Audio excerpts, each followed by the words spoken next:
لیکن سب سے جو اہم اجلاس تھا وہ آج تحریک انصاف اور اتحادی جماعتوں کے اراکین کی جو پارلیمانی پارٹی تھی اس کا اہم اجلاس تھا۔ اس اجلاس میں آلموسٹ تمام وفاقی وزیروں نے شرکت کی ہے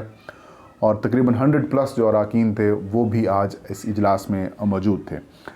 ذرائع سے کچھ خبریں ملی ہیں اور کچھ فواد حسین چودھری صاحب نے جو پریس کانفرنس کی ہے اس سے بھی اطلاعات سامنے آئی ہیں۔ وزیر اعظم عمران خان نے پارٹی کے تمام اراکین کو موجودہ صورتحال کے اوپر اعتماد میں لیا ہے اور انہیں یہ یقین دہانی کرائی ہے اور انہیں کانفیڈنس دیا ہے کہ سویلین اور جو ملٹری لیڈرشپ ہے اس کے درمیان کسی قسم کا کوئی اختلاف نہیں ہے۔ ان کا کہنا تھا کہ DGISI کے تعیناتی کے اوپر تمام معاملات جو ہیں وہ حل ہو چکے ہیں، کچھ ٹیکنیکل ایشوز تھے ان کو سیٹل کر لیا گیا ہے اور بہت جلد اس حوالے سے جو نوٹیفیکیشن یا پھر اپروول ہے وہ ہم کر دیں گے۔ وزیر اعظم عمران خان نے یہ بات بھی کی کہ جو اختلافات کی باتیں آ رہی ہیں یا پھر جو قیاس آرائیاں ہیں وہ بس قیاس آرائیاں ہی ہیں، ایسی کوئی صورتحال نہیں ہے۔ ان کا کہنا تھا کہ پاک افواج کی لیڈرشپ سے جتنے اچھے تعلقات ان کے ہیں اتنے اچھے تعلقات شاید ہی کسی اور لیڈر کے ہوں، لہٰذا پریشانی والی اور فکر والی کوئی بات نہیں ہے، یہ معاملات جو ہیں وہ حل ہو جائیں گے اور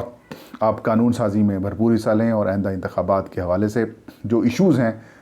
تیاریاں ہوں، فنڈز کے معاملات ہوں، وہ جو ہیں وہ سیٹل کیے جائیں گے۔ اراکین کی جانب سے اپنے توضیحات پیش کی گئیں اور یہ بھی بتایا گیا کہ وزیر خارجہ شاہ محمود قریشی نے افغانستان کی جو موجودہ صورتحال ہے اس کے اوپر بھی اراکین کو اعتماد میں لیا اور وزیر اعظم نے اس بات کے اوپر کہا کہ ہم افغانستان کو تنہا نہیں چھوڑ سکتے۔ اگر افغانستان کو اس صورتحال میں تنہا چھوڑا جاتا ہے تو وہاں پر بہت سارے گروپس پیدا ہو جائیں گے اور گروپس بنتے ہیں تو پھر ایک بار پھر بدامنی افغانستان میں پیدا ہو سکتی ہے جس کا براہ راست اثرات پاکستان کے اوپر پڑیں گے، کیونکہ اب بہت عرصے کے بعد 2 دہائیوں کے بعد افغانستان میں اب امن و امان کی صورتحال پیدا ہوئی ہے اور اس کا پاکستان کو بھرپور فائدہ اٹھانا چاہیے۔ اس کے بعد وزیر اعظم عمران خان چلے گئے اور وزیر اعظم نے پھر بلکہ اس ملاقات سے پہلے یا پھر اس اجلاس سے پہلے اس وقت جو کہ بلوچستان ایک بڑا ٹاپک بنا ہوا ہے، وہاں پر جو ایک پولیٹیکل انسرٹینٹی موجود ہے، وہاں پر وزیر اعلیٰ جام کمال کے خلاف جو تحریک عدم اعتماد بھی ایک بار پھر جمع کرائی گئی ہے اور عبدالقدوس بزنجو ہوں یا پھر اسلم بھوتانی ہوں یا پھر جو دیگر رہنما ہوں بلوچستان عوامی پارٹی کے، وہ جام کمال کے اگینسٹ ہیں اور ان سے ملاقات کی۔ جام کمال نے ملاقات کی آج پرائم منسٹر عمران خان سے ان کے آفس میں۔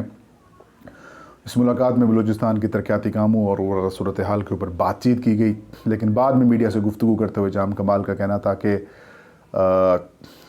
تحریک عدم اعتماد کا وہ مقابلہ کریں گے اور انہوں نے کہا کہ آپ دیکھیں گے کہ تحریک عدم اعتماد کیسے ناکام ہوتی ہے۔ ان سے پوچھا گیا کہ آپ ریزائن کر رہے ہیں، تو جام کمال کا کہنا تھا وہ ریزائن نہیں کر رہے۔ پارٹی صدارت کے حوالے سے بھی انہوں نے پوزیشن کلیئر کی کہ انہوں نے پارٹی صدارت سے استعفیٰ نہیں دیا۔ یہی وجہ ہے کہ آج چیف الیکشن کمشنر سے بھی ملاقات کر کے ان کو آگاہ کیا کہ میں ہی پارٹی کا صدر ہوں اور جو دوسرے لوگوں کو نامزد کیا گیا ہے وہ درست نہیں ہے، پارٹی کا صدر میں ہوں اور میں نے ابھی تک کوئی استعفیٰ نہیں دیا۔ تو یوں جو ایک پروسیس چل رہا تھا الیکشن کمیشن آف پاکستان سے جام کمال کو ہٹانے کا، وہ بھی رک گیا۔ تو پرائم منسٹر عمران خان نے کانفیڈنس دیا ہے اور جو تحریک انصاف کے اراکین ہیں وہ بھی میرے خیال میں جام کمال کے ہی ساتھ جائیں گے اور یہی وجہ تھی کہ آج جام کمال کافی زیادہ کانفیڈنٹ تھے اور وہ یہ کہہ رہے تھے کہ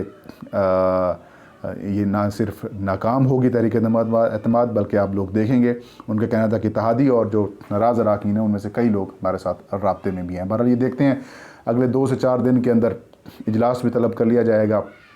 بلوچستان اسمبلی کا اور اس میں جو نو کانفیڈنس موشن ہے ان کے خلاف وہ پیش کی جائے گی۔ دیکھتے ہیں جام کمال اپنی نشست بچا پاتے ہیں یا نہیں بچا پاتے۔ اگر جام کمال اپنی نشست نہیں بچا پاتے تو ناظرین یہ ایک حیران کن عمل ہوگا، کیونکہ گزشتہ جو اسمبلی تھی نواز شریف کے دور میں تب بھی بلوچستان سے ہی نواز شریف کے جانے کا آغاز ہوا تھا اور ایک بار پھر کہہ رہے ہیں کہ تھیوریز یہ بھی چل رہی ہیں کہ شاید ایک بار پھر بلوچستان سے اس تبدیلی کا عمل شروع ہو اور وہ وفاق تک ختم ہو، لیکن وفاق میں اس وقت نواز شریف کو نااہل کر دیا گیا تھا اور اس کے بعد شاہد خاقان عباسی پرائم منسٹر بنے تھے، لیکن ابھی تک prime minister Imran Khan intact ہیں، موجود ہیں اور ان کی دور دور تک کوئی پریشانی آثار کوشش کی گئی DGISI کے معاملے کو لے کر، لیکن وہ بھی اب معاملات جو ہیں وہ سیٹل ہو چکے ہیں۔ بہرحال اگلا ہفتہ جو ہے وہ پاکستان کی سیاست کے حوالے سے اہم ہے۔ آج ایک وفاقی وزیر سے ہماری ملاقات ہوئی تو ان کا یہی کہنا تھا کہ نومبر تک صورتحال پولیٹیکلی خراب ہو سکتی ہے. اگر نومبر عمران خان نے گزار لیا، جو کہ وہ کہہ رہے تھے کہ میں بہت زیادہ پر امید ہوں کہ نومبر وہ گزار لیں گے، اس کے بعد عمران خان 5 سال پورے کرنے والے کہتے پہلے پرائم منسٹر ہوں گے. ناظرین یہ تھی آج کی ویڈیو. انشاءاللہ نیکسٹ ویڈیو میں نئی خبر نئے ایشو کے ساتھ حاضر ہوں گے. تب تک فہیم اختر کو اجازت دیجیے. اپنا اور اپنے چاہنے والوں کا ڈھیر سارا خیال رکھیں. اللہ ہم سب کا حامی ناصر ہو.